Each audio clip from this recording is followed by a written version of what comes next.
Oleh karena itu orang-orang tua kita dulu bilang, kalau lagi sehat ingat-ingat lu bakal sakit nanti. Kalau lagi kaya ingat-ingat satu saat kita bakal jatuh miskin. Bahkan kalau lagi muda ingat-ingat kita bakal tua. Dan yang terpenting kalau lagi hidup ingat-ingat kita bakal mati. Saudara-saudara kaum muslimin rahimakumullah. Jadi yang kedua yang merupakan perbendaharaan surga, menyembunyikan musibah. Saudara-saudara kaum muslimin rahimakumullah. Hal ketiga yang merupakan perbendaharaan surga adalah wasilatur rahmi. Orang yang suka bersilaturahmi. Sebagaimana yang kita maklum bahwa manusia adalah makhluk yang disebut zon politika. Makhluk sosial yang tidak mungkin hidup sendiri-sendiri. Betapa dan siapapun kita memerlukan orang lain. Bodoh betul manusia kalau tinggal di tengah masyarakat tapi tidak mau bermasyarakat. Merasa hebat sendiri, pintar sendiri, gagah sendiri, kaya sendiri. Mungkin kalau mati juga ngubur sendiri. Jangankan kita di sini, di sorga saja Nabi Adam waktu sendirian bengong melulu, mondar mandir. Allah tegur dam sepi dam. Ya ini kalau bahasa saya.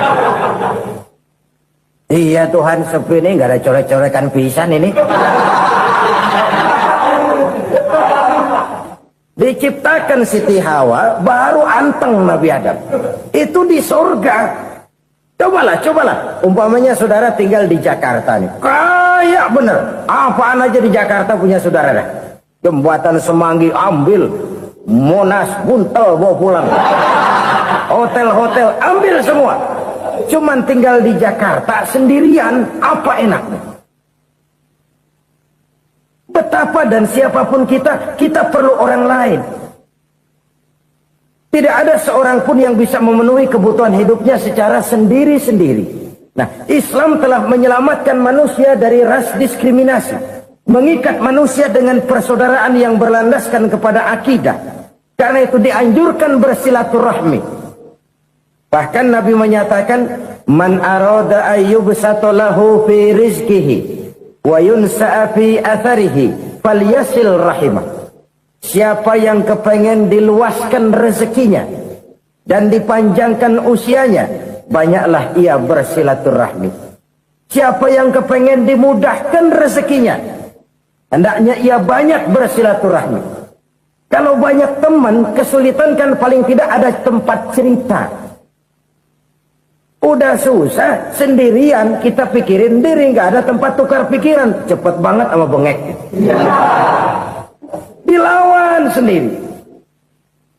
Nah, secara makro kita bisa berkata, tidak mungkin ada kemenangan kalau tidak ada kekuatan. Tidak ada kekuatan kalau tidak ada kesatuan dan persatuan. Tidak mungkin ada kesatuan dan persatuan tanpa semangat silaturahmi. Kalau umat Islam mau menang, dia harus kuat. Kalau umat Islam mau kuat, dia harus bersatu. Kalau umat Islam mau bersatu, dia harus membudayakan silaturahmi ini. Bahkan sampai-sampai kata Nabi, kalau bisa cari nilai tambah. Apa? Silman qata'ak. Bersilaturahmilah kau kepada orang yang marah denganmu. Masya Allah, indahnya ajaran agama kita.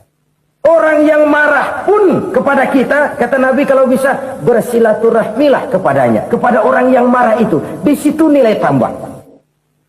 Cuman jujur nih hadis, ngucapinnya gampang, ngamalinnya yang berat banget. Orang marah sama kita disuruh silaturahmi, ada apa malu?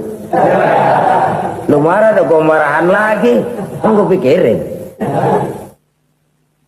Saudara-saudara kaum muslimin rahimakumullah. Tapi ini yang diajarkan, bahkan ini yang dicontohkan oleh baginda Rasul.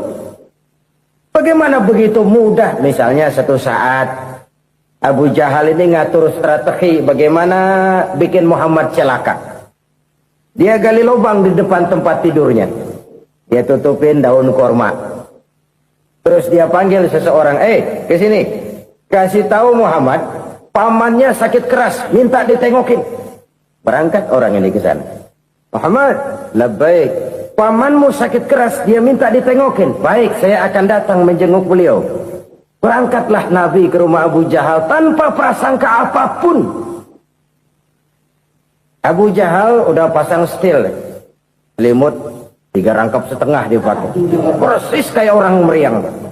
Tapi sembari ngintip dari balik selimut, begitu Muhammad buka pintu, nah masuk perangkap nih. Muhammad jalan menuju tempat pembaringan. Makin lama makin dekat, makin lama makin dekat, makin dekat ke lubang yang dipasang oleh Abu Jahal itu. Dalam hati Abu Jahal, terus dah jatuh, mampus dah lo ini. Mampus lo hari ini nih. Apa yang terjadi? Malaikat Jibril datang. Muhammad, pamanmu cuma pura-pura sakit. Di depan tempat tidurnya ada lubang perangkap supaya kamu jatuh ke situ. Sudah, kamu pulang. Balik kanan Nabi. Sudah hampir jatuh ke lubang, balik kanan, pulang. Bayangin kecewanya Abu Jahal. Muhammad dikit lagi, Muhammad dikit lagi. Enggak paman, saya pulang aja. Emosi bangun dari tempat tidur, enggak sadar kalau lagi pura-pura sakit. Lompat ngejar Nabi, dia lupa dengan lubang yang dia gali. Pusrak, nyemplung sendiri ke dalam lubang.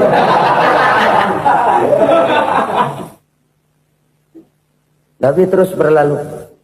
Ini terjadi keanehan. Jatuh ke lubang yang dia gali itu sebenarnya nggak terlalu dalam ya, antara 3-4 meteran lah. Tolong saya jatuh ke lubang ini. Datanglah pelayan-pelayannya itu. Angkat saya dari sini. Oh, yang ngulurin tambang. Satu gulung, belum juga nyampe itu tambang. Kurang, beli lagi ke warung. Sambung, ulur lagi, nggak juga bisa sampai. Wah, ini kerjaan Muhammad ini. Tolong, siapa salah seorang kamu ke rumah Muhammad, kasih tahu encangnya kecebur. Minta ditolongin. Sampaikan kepada Rasul. Kenapa? Pamanmu jatuh ke lubang, Muhammad minta tolong diangkatin. Tambang udah nyambung-nyambung nggak nyampe juga. Ya, nanti saya datang, saya tolong. Coba. Nyata-nyata orang berniat jahat mau mencelakakan dia. Datang dia menolong. Ini yang disebut air tuba dibalas air susu ya ini. Bukan sebaliknya. Air tuba dibalas air susu. Paman, kecebur ya? Iya Muhammad, tolong ini. Pegang tangan saya. Nabi ulurkan tangannya. Nyampe. Dipegang oleh Abu Jahal. Diangkat ke atas. Sampai atas. Apa kata Abu Jahal? Sihirmu memang hebat Muhammad. Udah ditolongin dikata sihir. Yang enak kita kemplang kan itu orang ini. Urusan apa? Tapi inilah akhlak. Kalau bisa kamu bersilaturahmilah dengan orang yang marah kepadamu sekalipun. Orang marah kita tetap baik. So, kalau kita berbuat baik sama orang yang memang baik, rasanya sih biasa-biasa aja. Orang baik kita baik lagi, ya draw aja, belum ada nilai tambah di situ. Baru ada nilai tambah kalau kita bisa berbuat baik kepada orang yang nyakitin kita. Itu namanya kita setingkat di atas dia. Dia sakitin kita, kita berbuat baik sama dia. Dia pelit sama kita, kita baik sama dia. Dia marahin kita, kita deketin dia. Di situ kita punya nilai tambah. Jadi siapa yang ingin diluaskan rezekinya kata Nabi dan dipanjangkan umurnya, hendaklah ia banyak-banyak bersilaturahmi. Sederhana sebenarnya silaturahmi, tapi silaturahmi membangkitkan semangat kesatuan dan persatuan. Kesatuan dan persatuan melahirkan kekuatan. Dalam matematika 1 ditambah 1 pasti 2. Tapi di tengah masyarakat 1 orang takut ditambah 1 orang takut, hasilnya jadi 2 orang setengah berani. Kenapa setengah berani? Karena udah berdua. Tadi pan takut sendirian. Kalau dia kumpul turu-turu takutlah jadi berani. Kita yang lemah, kita yang tidak berdaya, kita yang miskin, kalau mau kompak bersatu, apa yang nggak bisa kita kerjain? Apalagi tinggal di kota besar, pilihan cuma 2. Bertahan atau minggir. Bertahan atau minggir. Untuk bisa bertahan harus mampu bersaing. Untuk mampu bersaing harus punya keahlian. Keahlian harus ditunjang dengan pendidikan, ditambah oleh kekompakan sebagai umat. Udah miskin mencar mulu, orang injak kita. Orang nggak pandang urusan apa malu. Oleh karena itu silaturahmi pada hakikatnya merupakan roh dari ukhuwah yang diajarkan oleh agama kita. Bagaimana Islam menyelamatkan masyarakat manusia dari ras diskriminasi, mengikat manusia, dan tidak ada persaudaraan yang lebih indah selain persaudaraan yang diikat dengan nilai-nilai akidah. Sepanjang orang di jalan Allah, itulah saudara kita. Keluar dia dari jalan Allah, selesailah persaudaraan sampai di situ. Karena itu, kalau ingin menyimpan sesuatu di surga, banyaklah bersilaturahmi. Datang ke rumah ini, datang ke rumah itu, dan lain sebagainya. Itu simpanan kita di akhirat nanti. Ini yang ketiga. Saudara-saudara, yang keempat, perbendaharaan surga itu apa? Wa qawlu la hawla wa la quwwata illa billah. Ucapan la hawla wa la quwwata illa billah. Ibadah kan ada yang berat, modalnya besar. Bangun masjid berat, modalnya besar. Bangun rumah sakit berat, modalnya besar. Ada ibadah yang berat, tapi modalnya ringan. Misalnya puasa. Puasa itu berat, mengendalikan nafsu. Kalau sekedar nggak makan nggak minum sih enteng, mengendalikan nafsu itu jihad terbesar. Tapi kan modalnya ringan, cuma niat saja. Ini ibadah berat, modalnya ringan. Ada ibadah yang ringan, modalnya juga enteng. Seperti termasuk ucapan la haula wa la quwwata illa billah. Tanpa sadar, la haula wa la quwwata illa billah. Nyelengin tuh di surga. Nyelengin, kita nggak terasa. Nyelengin simpenan akhirat. La haula wa la quwwata illa billah. Nyimpan lagi. Kaget, la haula wa la quwwata illa billah. Nyimpan lagi. Banyak simpenan. Walaupun sebenarnya yang dimaksud di sini adalah kesadaran batin. Bahwa tidak ada daya dan kekuatan kecuali Allah. Itu intinya. Kita memulai pekerjaan disunahkan baca bismillah, kan begitu. Apa itu? Kesadaran moral. Bahwa ini saya bisa kerjakan. Saya kerjakan ini dengan menyebut nama Allah. Kenapa? Kalau Allah tidak memberikan daya dan kekuatan, mana mampu saya kerjakan ini. Maka saya kerjakan ini dengan menyebut nama Allah. Bismillah. Kesadaran moral. Manusia hanya wajib berusaha, tapi nggak pernah wajib berhasil. Banyak hal-hal yang kalau kita renungkan secara rasio, nggak mungkin. Tapi jadi kenyataan. La haula wa la quwwata illa billah. Tidak ada daya dan kekuatan kecuali bagi Allah semata-mata. Kesadaran moral akan kelemahan dan keterbatasan makhluk bernama manusia. Kadang kita kagum dengan otak, tapi kita sering lupa sama yang bikin otak. Padahal bagaimanapun hebatnya otak, yang bikin otak pasti lebih hebat dari otak. Nggak percaya, silahkan otak-otakan. Inilah kecenderungan. Kita kagum dengan pesawat-pesawat mutakhir, bukan main besi gede banget terbang itu. Alangkah hebatnya. Lalu apa yang bikin otak tidak lebih hebat dari itu semua? Kita puji laut. Apa yang bikin laut tidak lebih hebat dari laut itu? La haula wa la quwwata illa billah. Tidak ada daya dan kekuatan kecuali Allah. Apa yang bisa kita lakukan? Kalau tidak karena daya dan kemampuan yang diberikan oleh Allah kepada kita. Lahirlah sikap tawadu, rendah hati. Tidak melonjak menjadi angkuh dan sombong. Sadar akan kelemahan dan keterbatasan diri. Sebagai makhluk yang diciptakan oleh Allah subhanahu wa ta'ala. Jadi satu sisi ini ucapan yang berpahala, la haula, jadi wiridan. Pada sisi lain ini kesadaran moral, sikap mental, kesadaran batin. Bahwa yang punya daya dan kekuatan itu cuma Allah. Kita nggak pantas untuk sombong. Sebab sombong itu pakaiannya Allah. Kita nggak sedang pakai pakaian Allah, kegedean. Dan makin kita renungi, makin terbentur. Apa sih yang bisa kita sombongin? Kita mau sombong apa? Kaya? Pintar? Itu kan semua relatif. Di atas langit masih ada langit lagi. Jadi oleh karenanya, marilah kita menyadari. Manusia hanya wajib berusaha, tapi tidak pernah wajib berhasil. Yang berusaha saja tidak wajib berhasil, apalagi yang tidak berusaha. Islam bukan agama orang pemalas yang selesai sholat lalu enggelohom, enggelenggem ayem-ayem. Tapi Islam bukan agama orang sombong yang setelah berusaha lalu tidak memerlukan Allah. Kita bisa saja bikin proyeksi, tahun sekian kita bakal panen besar menurut perhitungan otak. Tapi ada kejadian lain. Apa? Tikus ngambek. Habis itu dimakanin tikus, panen gagal. Proyeksi rasional gagal oleh tikus-tikus yang ngambek itu. Bisa saja terjadi. Tahun depan kita panen besar, urung. Kenapa? Musim panas panjang.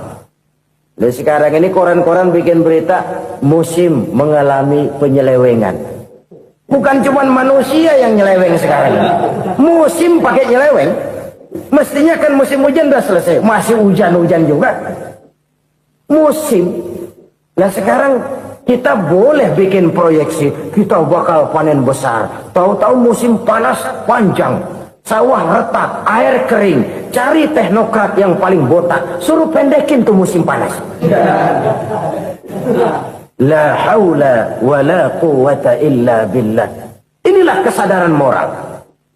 Saudara, saya teringat satu saat ada seorang konglomerat. Umurnya ya kira-kira 70-an.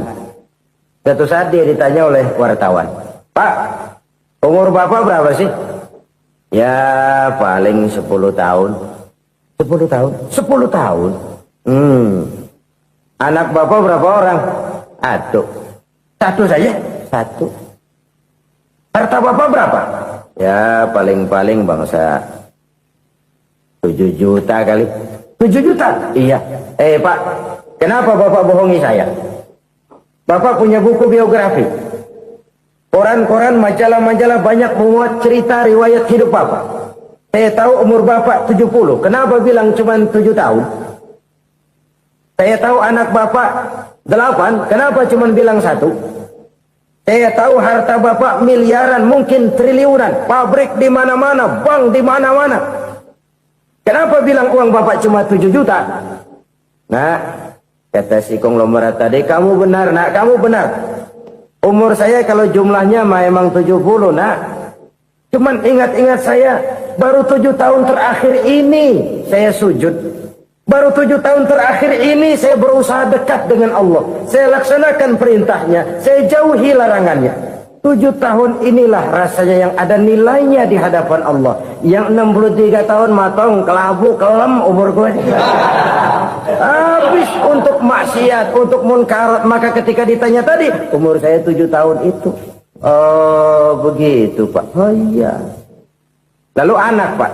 Anak Bapak kan 8. Kenapa bilang cuma 1? Nah, kalau jumlah hitungannya memang anak saya 8.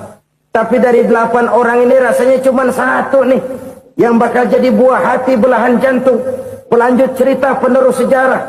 Bakal jadi anak soleh yang akan mendoakan saya. Cuma 1 rasanya anak saya ini yang bakal jadi buah hati saya. Besar-besaran saya. Yang akan mendoakan di kubur saya. Yang akan mendoakan di akhirat saya. Yang 7 orang mana? Masya Allah, yang atuh tenggeng, yang atuh nyekek botol mulu, yang atuh nggak karu-karuan. Makanya saya bilang 1 anak saya yang akan bisa mendoakan saya. Oh begitu Pak. Iya. Nah harta Pak, harta Bapak kan triliunan. Pabrik Bapak di mana-mana. Uang Bapak hampir di tiap bank-bank besar. Kenapa bilang cuma 7 juta? Betul kau nak. Harta saya kalau jumlahnya memang miliaran, triliunan mungkin. Tapi yang saya ingat baru 7 juta tuh yang saya belanjakan di jalan Allah. Saya nyumbang masjid, saya santuni yatim piatu, saya bantu pembangunan pesantren, saya bantu pembangunan rumah sakit Islam. Itu yang akan saya bawa pulang ke akhirat, yang 7 juta itu. Yang triliunan itu nanti akan diperebutkan oleh anak-anak saya sebagai waris saya. Jadi harta saya 7 juta itu yang bakal nemenin saya di akhirat. Yang akan saya bawa pulang jadi teman saya. Ini merupakan cerminan dari rapuhnya akhlak kita kepada Allah Subhanahu wa ta'ala. Karena usaha saya memang, karena saya peras keringat banting tulang? Tentu. Tapi sadarkah kita bahwa sepanjang yang bisa kita lakukan cuma berusaha, peras keringat banting tulang, pergi pagi pulang sore? Tapi bisakah kita memastikan hasil usaha kita? Apalagi yang paling dekat, misalnya saja yang sungguh-sungguh di luar jangkauan kemampuan kita, soal rezeki, soal jodoh, soal maut. Kitakah yang mengatur? Kitakah yang menentukan? Subhanallah. Manusia sungguh tidak berdaya menghadapi 3 hal paling pokok ini. Rezeki, kita cuma bekerja. Kitakah yang menentukan? Tidak. Kita berusaha saja, rezeki belum pasti dapat. Apalagi kalau kita tidak berusaha. Jangan terjebak dalam fatalisme. Belum perang udah nyerah. Emang dasar rezeki datangnya dari Tuhan, gak usah kerja dan ntar juga kalau dia datang. Dari mana datangnya? Kerja saja belum tentu dapat rezeki, apalagi kalau tidak kerja.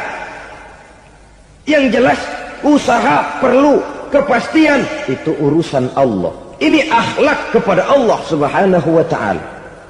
Jodoh juga begitu. Kita berusaha, kita berupaya, Allah menghendaki lain jadinya. Maut juga begitu. Siapa sih yang pengen ngadepi maut? Siapa sih yang pengen mati? Siapa sih yang pengen ketemu malaikat Israel? Tidak seorang pun kalau ditanya, kecuali mereka yang putus asa ya. Kalau otaknya masih normal, mau mati mesti belakangan dulu udah dikit. Tapi yang satu itu saudara, kalau dia sudah datang, tenaga mana yang bisa menolak? Kalau dia sudah berkunjung, kekuatan mana yang bisa menghindar? Kalau dia sudah ingin bertemu, kemana kita bisa melarikan diri? Manusia sepanjang yang dia lakukan hanya berusaha, tapi kepastian, ketentuan dari Allah Subhanahu wa ta'ala. Orang yang kufur nikmat, nutupin Allah. Dia merasa rezekinya adalah mutlak peras keringatnya. Seolah-olah Allah nggak punya peranan apa-apa di situ. Oh, ini kan saya bisa rumah begini karena saya kerja keras. Oh, ini mobil saya begini saya kerja keras. Peras keringat, banting tulang, keras.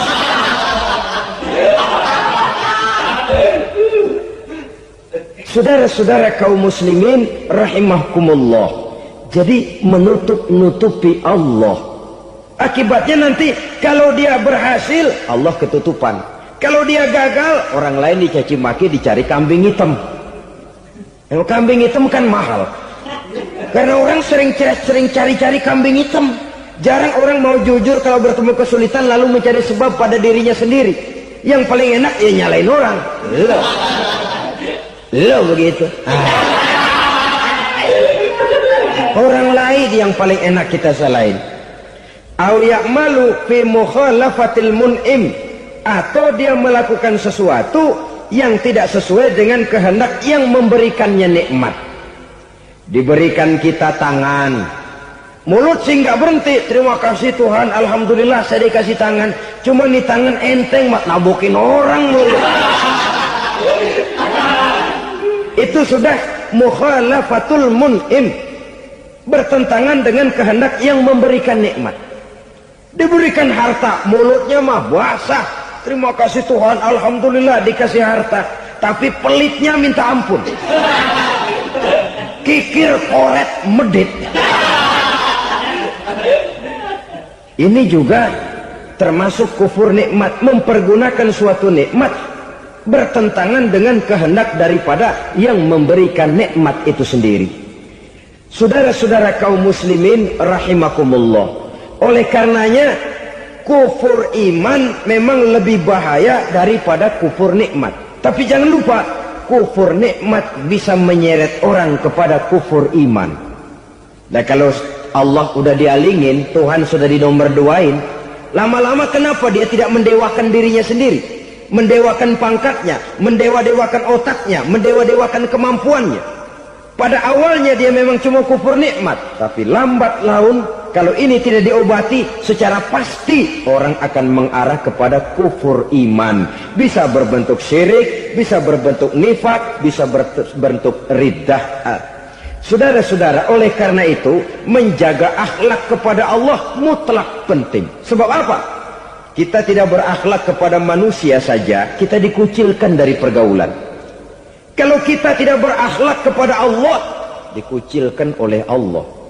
Hadis qudsi menyatakan, man lam yashkur ala na'ma'i wa lam yasbir ala bala'i falyakhruj min tahtis sama'i falyatlub rabban siwaya. Kata Allah, siapa orang yang tidak mau bersyukur terhadap nikmat yang aku berikan kepadanya dan tidak mau sabar terhadap ujian yang aku berikan kepadanya, falyakhruj min tahtis sama'i, persilahkan saja keluar dari kolong langitku, waliyatlub rabban siwaya, tolong cari Tuhan lain selain daripada aku. Murka Allah, diusir, cuman gak kedengeran aja. Siapa yang tidak mau syukur terhadap nikmatku, siapa yang tidak mau sabar terhadap ujian yang aku berikan kepadanya, persilakan keluar dari kolong langitku ini, cari Tuhan lain selain aku. Dan langit Tuhan yang punya, Tuhan kita lawan, diusir dari kolong langit, mau pindah ke kolong mana?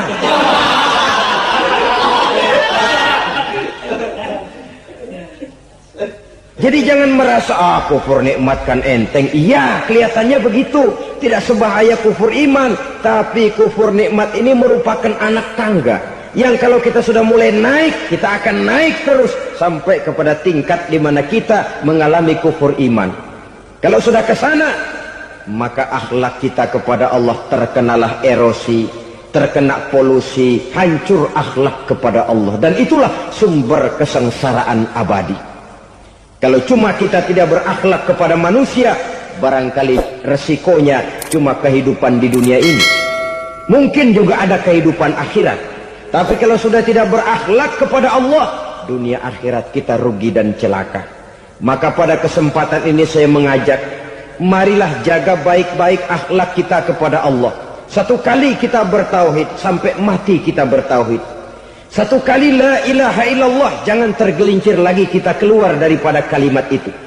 Satu kali kita bertuhankan Allah, jangan bertuhan yang lain selain daripada Allah. Jangan sekutukan Allah, jangan samakan Allah dengan sesuatu, jangan mengangkat yang lain sama agungnya dengan Allah. Sebab dengan demikian kita seolah-olah sudah mengotori akhlak kita kepada Allah Subhanahu wa ta'ala. Ini berat, saudara-saudara. Ini tidak ringan.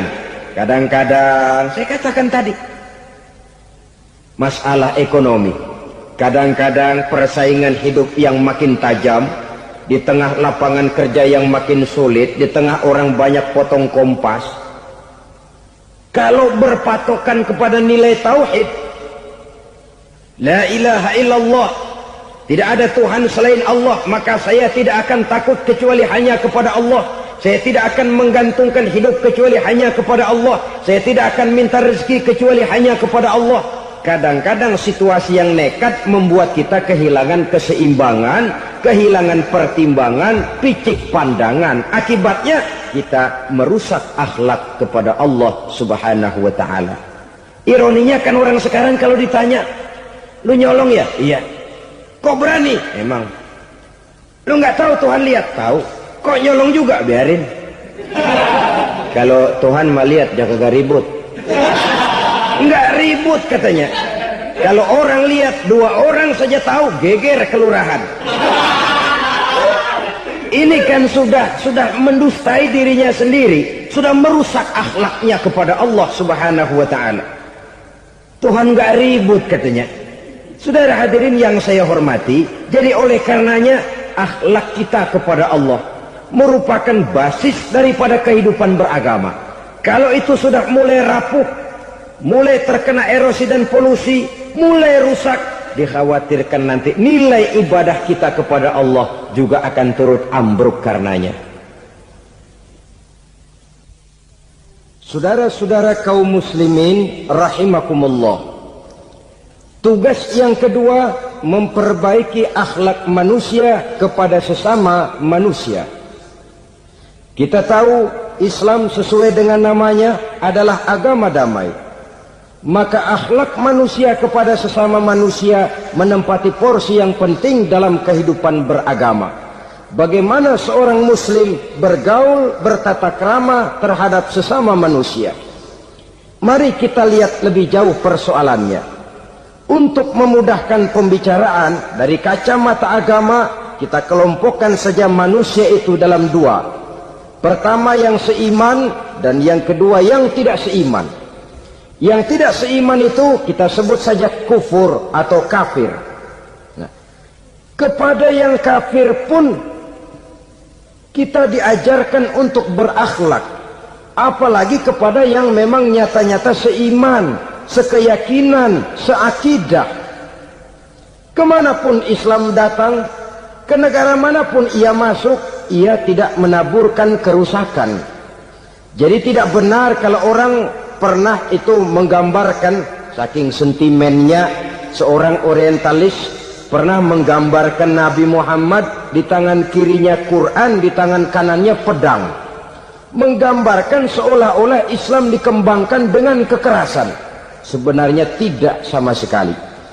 Kalaupun dalam sejarah perkembangan Islam pernah terjadi perang, maka perang dalam Islam sesungguhnya apabila kita amati sejarahnya bukan untuk memaksakan agama, karena memang agama tidak bisa dipaksakan, tetapi justru untuk mempertahankan agama dari segala macam hambatan, rintangan, hinaan dan fitnahan. Tapi kemanapun yang jelas Islam masuk, dia tidak pernah membuat kekacauan, kerusuhan ataupun penghancuran. Candi Prambanan bahkan dipugar, gereja-gereja tidak ada yang dihancurkan oleh umat Islam. Kenapa? Islam agama damai. Soal agama, soal lakum dinukum waliyadin, la ikraha fid din, qad tabayyana ar-rusdu minal ghayy. Tidak ada paksaan dalam beragama, sebab nyata yang benar dengan yang tidak benar.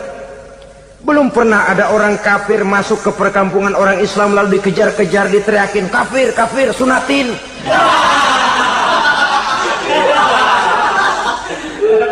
Belum pernah.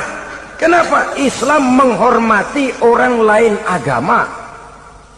Nah, yang kafir ini macam-macam, saudara. Ada kafir harbi. Nah, ini kafir kerok. Ini kafir yang nyata-nyata memproklamirkan permusuhan kepada umat Islam. Nyata-nyata mengganggu ketenangan umat Islam. Kafir yang seperti ini yang boleh diperangi. Misalnya kita mau sembahyang Jumat dijagain, nggak boleh sembahyang Jumat, getok palanya. Kafir harbi artinya tantangan perang datang dari mereka, bukan kita yang mulai, mereka yang buka front. Prinsipnya umat Islam tidak boleh mencari-cari musuh, tapi pun tidak boleh lari kalau ketemu musuh. Musuh jangan dicari, ketemu jangan lari. Karena itu kesan seolah-olah umat Islam ini teroris, umat Islam ini destroyer, umat Islam ini sering menimbulkan keonaran, kerusakan. Sungguh satu fitnahan yang sangat keji. Umat Islam adalah umat yang cinta damai. Islam di masa perkembangannya masuki Eropa melalui Selat Gibraltar, Jabal Tariq, memasuki Spanyol. Islam tidak pernah meruntuhkan gereja. Islam tidak pernah membunuh orang-orang Nasrani. Bahkan Islam mewariskan peradaban dan kebudayaan yang begitu tinggi nilainya di bidang ilmu pengetahuan. Sampai ketika itu Barat banyak mengkaji ilmu pengetahuan dari dunia Islam. Buku-buku berbahasa Arab diterjemahkan ke bahasa Yunani, dipelajari oleh para cendekiawan di negeri Barat sana. Mereka mengambil manfaat yang banyak dari masuknya Islam ke Eropa. Sementara gereja tetap berdiri dengan megahnya. Kuil-kuil tempat peribadatan tidak satupun yang diusik-usik. Kenapa? Islam agama yang cinta damai. Asal dia tidak diganggu, asal kehormatannya tidak dihinakan. Jadi kafir harbi, kafir yang nyata-nyata nantang perang, ajak berkelahi. Itu kafir yang nyari penyakit. Kafir harbi ini boleh diperangi dengan catatan mereka yang memang mulai. Yang kedua kafir zimmi. Kafir zimmi kafir yang hidup di tengah mayoritas muslim, tapi mereka mau hidup dengan aman, damai, tenang, mereka wajib dilindungi. Bahkan Nabi pernah memberikan satu jaminan, man azazimiyan faqad azani. Siapa yang mengganggu orang kafir zimmi sama saja dengan mengganggu saya. Kehormatannya dijaga, harta bendanya dilindungi, anak istrinya pun dilindungi. Dan ini jadi kenyataan. Saudara bisa lihat di negara-negara yang mayoritas penduduknya beragama Islam, orang-orang kafir di luar Islam hidup dengan tenang, aman, damai. Di Saudi Arabia, di luar tanah haram, di luar Mekah dan Madinah, banyak orang-orang kafir mencari nafkah, mereka tenang, aman, dilindungi undang-undang. Begitu di Mesir, begitu di negara Indonesia yang berdasarkan Pancasila ini. Kehidupan beragama menimbulkan gairah, rukun, tenang, aman, damai, sepanjang tidak saling ganggu, tidak saling usik, menghargai orang yang sudah beragama, tidak menjadikan penganut suatu agama sebagai sasaran dari dakwah agama lainnya. Saudara-saudara kaum muslimin rahimakumullah. Jadi memang oleh Al-Quran kita dianjurkan asidda alal kuffar ruhama bainahum. Tegas kepada orang kafir, kasih sayang kepada sesama muslim. Tapi tegas bukanlah berarti marah-marahan, bukan berarti musuh-musuhan, bukan ngajaki perang. Tegas dalam arti punya garis tentang kehidupan beragama, lakum dinukum waliyadin. Soal kehidupan sosial, mari kerjasama. Bangun jalan, ayo rame-rame. Siskamling, mari bebarengan. Bikin puskesmas, mari sama-sama. Tapi kalau sudah soal agama, itu tidak perlu ada toleransi agama. Yang perlu toleransi antar umat beragama. Kalau umatnya mau kerjasama, silakan. Tapi tidak menyangkut soal ibadah.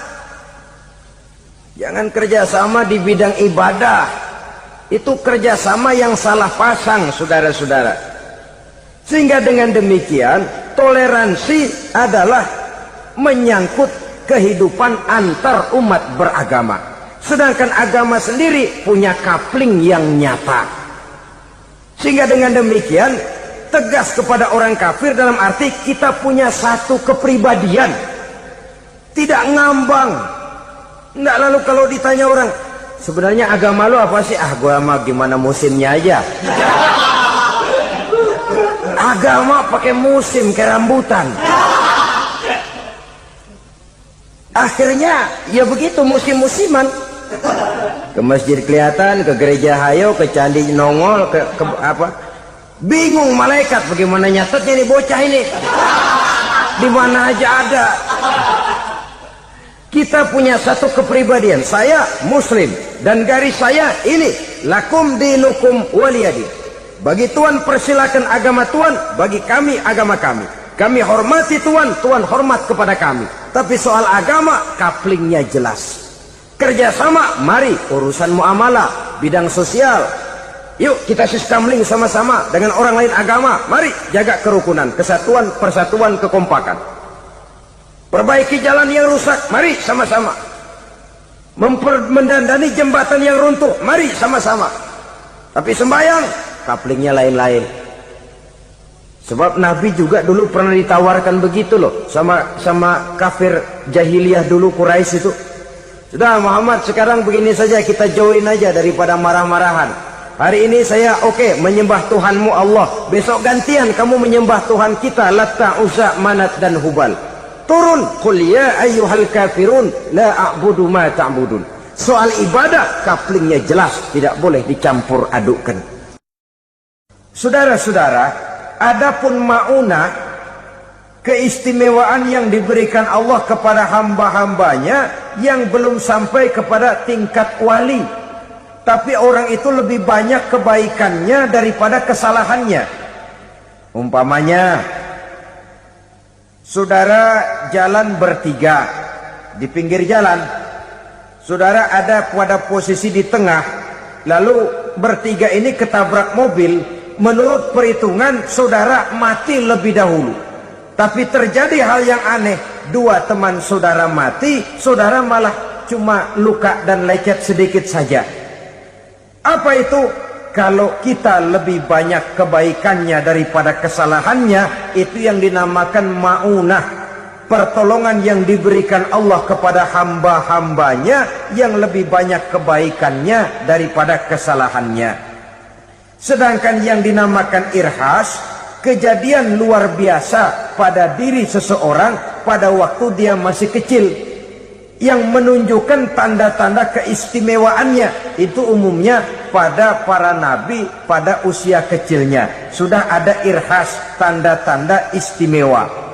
Jelas baik mukjizat, karomah, maunah maupun irhas berbeda dengan sihir. Sihir ini jelas saja merupakan bantuan dan persekutuan antara manusia dengan setan. Padahal setan, kata Allah dalam Al-Quran, innahu lakum aduwwum mubin, sesungguhnya setan bagi kamu adalah musuh yang sangat jelas. Saudara-saudara kaum muslimin rahimakumullah, di zaman sekarang dalam menghadapi beban kehidupan yang makin pelik, menghadapi stres yang tidak kunjung selesai, menghadapi persoalan-persoalan yang teramat berat, orang sering mencari jalan keluar kepada hal-hal yang menurut pendapatnya bisa meringankan beban moralnya itu. Pergilah dia mencari sesuatu yang dapat meringankan bebannya. Dan tidak jarang yang jatuh ke pangkuan tukang-tukang tenung, ke pangkuan tukang-tukang sihir, yang mereka itu oleh Quran dijelaskan kadzabal munajjimun walau sodaku. Tukang-tukang tenung, tukang-tukang sihir, mereka itu bohong walaupun benar.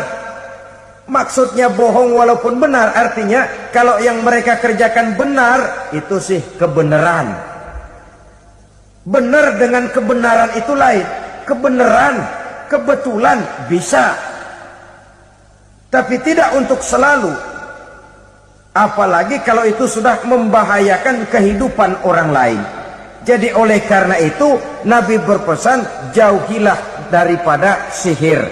Kalau sudah jauhilah dari sihir, artinya ya jauhilah daripada mempelajarinya, jauhilah daripada bergaul dengan orang-orang yang ahli di bidang itu, karena dari pergaulan segalanya bisa menular.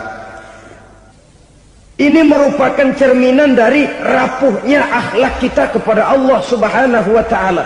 Karena usaha saya memang, karena saya peras keringat banting tulang, tentu. Tapi sadarkah kita bahwa sepanjang yang bisa kita lakukan cuma berusaha, peras keringat, banting tulang, pergi pagi pulang sore. Tapi bisakah kita memastikan hasil usaha kita? Apalagi yang paling dekat, misalnya saja yang sungguh-sungguh di luar jangkauan kemampuan kita, soal rezeki, soal jodoh, soal maut. Kitakah yang mengatur?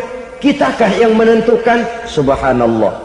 Manusia sungguh tidak berdaya menghadapi 3 hal paling pokok ini. Rezeki, kita cuma bekerja. Kitakah yang menentukan? Tidak. Kita berusaha saja, rezeki belum pasti dapat. Apalagi kalau kita tidak berusaha. Jangan terjebak dalam fatalisme. Belum perang udah nyerah. Emang dasar rezeki datangnya dari Tuhan, gak usah kerja, dan ntar juga kalau dia datang. Dari mana datangnya? Kerja saja belum tentu dapat rezeki, apalagi kalau tidak kerja. Yang jelas usaha perlu, kepastian itu urusan Allah. Ini akhlak kepada Allah Subhanahu wa taala. Jodoh juga begitu. Kita berusaha, kita berupaya, Allah menghendaki lain jadinya. Maut juga begitu. Siapa sih yang pengen ngadepi maut? Siapa sih yang pengen mati? Siapa sih yang pengen ketemu malaikat Israel? Tidak seorang pun kalau ditanya, kecuali mereka yang putus asa ya. Kalau otaknya masih normal, mau mati mesti belakangan dulu udah dikit. Tapi yang satu itu saudara, kalau dia sudah datang, tenaga mana yang bisa menolak? Kalau dia sudah berkunjung, kekuatan mana yang bisa menghindar? Kalau dia sudah ingin bertemu, kemana kita bisa melarikan diri? Manusia sepanjang yang dia lakukan hanya berusaha, tapi kepastian, ketentuan dari Allah Subhanahu wa taala. Orang yang kufur nikmat nutup-nutupin Allah. Dia merasa rezekinya adalah mutlak peras keringatnya. Seolah-olah Allah nggak punya peranan apa-apa di situ. Oh, ini kan saya bisa rumah begini karena saya kerja keras. Oh, ini mobil saya begini saya kerja keras. Peras keringat banting tulang keras.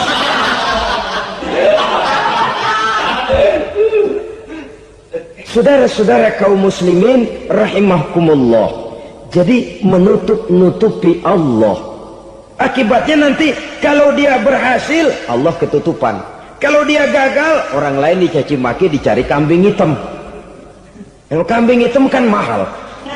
Karena orang sering cari-cari kambing hitam. Jarang orang mau jujur kalau bertemu kesulitan lalu mencari sebab pada dirinya sendiri. Yang paling enak ya nyalain orang. Lo begitu. Orang lain yang paling enak kita salahin. Aw ya'malu fi mukhalafatil mun'im, atau dia melakukan sesuatu yang tidak sesuai dengan kehendak yang memberikannya nikmat. Diberikan kita tangan, mulut sih nggak berhenti, terima kasih Tuhan, alhamdulillah saya dikasih tangan. Cuma nih tangan enteng mat nabokin orang mulut. Itu sudah mukhalafatul mun'im, bertentangan dengan kehendak yang memberikan nikmat. Diberikan harta, mulutnya mah basah, terima kasih Tuhan, alhamdulillah dikasih harta, tapi pelitnya minta ampun, kikir koret medit. Ini juga termasuk kufur nikmat, mempergunakan suatu nikmat bertentangan dengan kehendak daripada yang memberikan nikmat itu sendiri. Saudara-saudara kaum muslimin rahimakumullah, oleh karenanya kufur iman memang lebih bahaya daripada kufur nikmat. Tapi jangan lupa, kufur nikmat bisa menyeret orang kepada kufur iman. Dan kalau Allah udah dialingin, Tuhan sudah dinomor duain, lama-lama kenapa dia tidak mendewakan dirinya sendiri, mendewakan pangkatnya, mendewa-dewakan otaknya, mendewa-dewakan kemampuannya? Pada awalnya dia memang cuma kufur nikmat, tapi lambat laun kalau ini tidak diobati secara pasti orang akan mengarah kepada kufur iman. Bisa berbentuk syirik, bisa berbentuk nifak, bisa berbentuk riddah. Saudara-saudara, oleh karena itu menjaga akhlak kepada Allah mutlak penting. Sebab apa? Kita tidak berakhlak kepada manusia saja, kita dikucilkan dari pergaulan. Kalau kita tidak berakhlak kepada Allah, dikucilkan oleh Allah. Hadis qudsi menyatakan, man lam yashkur ala na'ma'i wa lam yasbir ala bala'i falyakhruj min tahtis sama'i falyatlub rabban siwaya. Kata Allah, siapa orang yang tidak mau bersyukur terhadap nikmat yang aku berikan kepadanya dan tidak mau sabar terhadap ujian yang aku berikan kepadanya, falyakhruj min tahtis sama'i, persilakan saja keluar dari kolong langitku, waliyatlub rabban siwaya, tolong cari Tuhan lain selain daripada aku. Murka Allah, diusir, cuman gak kedengeran aja. Siapa yang tidak mau syukur terhadap nikmatku, siapa yang tidak mau sabar terhadap ujian yang aku berikan kepadanya, persilakan keluar dari kolong langitku ini, cari Tuhan lain selain aku. Nah, langit Tuhan yang punya, Tuhan kita lawan, diusir dari kolong langit, mau pindah ke kolong mana?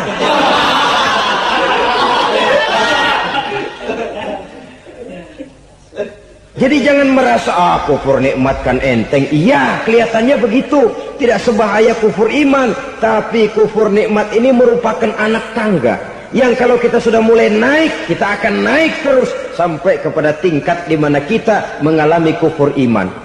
Kalau sudah ke sana, maka akhlak kita kepada Allah terkenalah erosi, terkena polusi, hancur akhlak kepada Allah, dan itulah sumber kesengsaraan abadi. Kalau cuma kita tidak berakhlak kepada manusia, barangkali resikonya cuma kehidupan di dunia ini. Mungkin juga ada kehidupan akhirat. Tapi kalau sudah tidak berakhlak kepada Allah, dunia akhirat kita rugi dan celaka. Maka pada kesempatan ini saya mengajak, marilah jaga baik-baik akhlak kita kepada Allah. Satu kali kita bertauhid, sampai mati kita bertauhid. Satu kali la ilaha illallah, jangan tergelincir lagi kita keluar daripada kalimat itu. Satu kali kita bertuhankan Allah, jangan bertuhan yang lain selain daripada Allah. Jangan sekutukan Allah. Jangan samakan Allah dengan sesuatu. Jangan mengangkat yang lain sama agungnya dengan Allah. Sebab dengan demikian kita seolah-olah sudah mengotori akhlak kita kepada Allah Subhanahu wa ta'ala. Ini berat, saudara-saudara. Ini tidak ringan. Kadang-kadang saya katakan tadi, masalah ekonomi. Kadang-kadang persaingan hidup yang makin tajam, di tengah lapangan kerja yang makin sulit, di tengah orang banyak potong kompas. Kalau berpatokan kepada nilai tauhid, la ilaha illallah, tidak ada Tuhan selain Allah, maka saya tidak akan takut kecuali hanya kepada Allah. Saya tidak akan menggantungkan hidup kecuali hanya kepada Allah. Saya tidak akan minta rezeki kecuali hanya kepada Allah. Kadang-kadang situasi yang nekat membuat kita kehilangan keseimbangan, kehilangan pertimbangan, picik pandangan. Akibatnya kita merusak akhlak kepada Allah Subhanahu wa ta'ala. Ironinya kan orang sekarang kalau ditanya, lu nyolong ya? Iya. Kok berani? Emang. Lu nggak tahu Tuhan lihat? Tahu. Kok nyolong juga? Biarin. Kalau Tuhan mah lihat, jangan kagak ribut. Enggak ribut katanya. Kalau orang lihat, 2 orang saja tahu, geger kelurahan.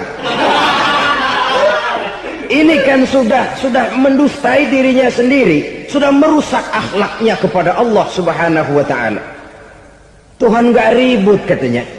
Saudara hadirin yang saya hormati, jadi oleh karenanya akhlak kita kepada Allah merupakan basis daripada kehidupan beragama.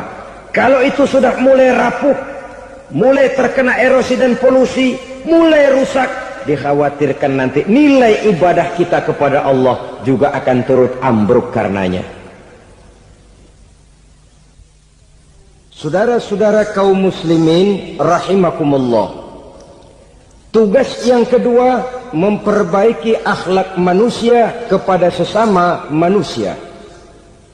Kita tahu Islam sesuai dengan namanya adalah agama damai. Maka akhlak manusia kepada sesama manusia menempati porsi yang penting dalam kehidupan beragama. Bagaimana seorang muslim bergaul, bertata krama terhadap sesama manusia. Mari kita lihat lebih jauh persoalannya. Untuk memudahkan pembicaraan dari kacamata agama, kita kelompokkan saja manusia itu dalam 2. Pertama yang seiman dan yang kedua yang tidak seiman. Yang tidak seiman itu kita sebut saja kufur atau kafir. Nah, kepada yang kafir pun kita diajarkan untuk berakhlak. Apalagi kepada yang memang nyata-nyata seiman, sekeyakinan, seakidah. Kemanapun Islam datang, ke negara manapun ia masuk, ia tidak menaburkan kerusakan. Jadi tidak benar kalau orang pernah itu menggambarkan, saking sentimennya seorang orientalis pernah menggambarkan Nabi Muhammad di tangan kirinya Quran, di tangan kanannya pedang, menggambarkan seolah-olah Islam dikembangkan dengan kekerasan. Sebenarnya tidak sama sekali. Kalaupun dalam sejarah perkembangan Islam pernah terjadi perang, maka perang dalam Islam sesungguhnya apabila kita amati sejarahnya bukan untuk memaksakan agama, karena memang agama tidak bisa dipaksakan, tetapi justru untuk mempertahankan agama dari segala macam hambatan, rintangan, hinaan dan fitnahan. Tapi kemanapun yang jelas Islam masuk, dia tidak pernah membuat kekacauan, kerusuhan ataupun penghancuran. Candi Prambanan bahkan dipugar, gereja-gereja tidak ada yang dihancurkan oleh umat Islam. Kenapa? Islam agama damai. Soal agama, soal lakum dinukum waliyadin, la ikraha fid din, qad tabayyana ar-rusdu minal ghayy. Tidak ada paksaan dalam beragama, sebab nyata yang benar dengan yang tidak benar. Belum pernah ada orang kafir masuk ke perkampungan orang Islam lalu dikejar-kejar, diteriakin kafir, kafir, sunatin.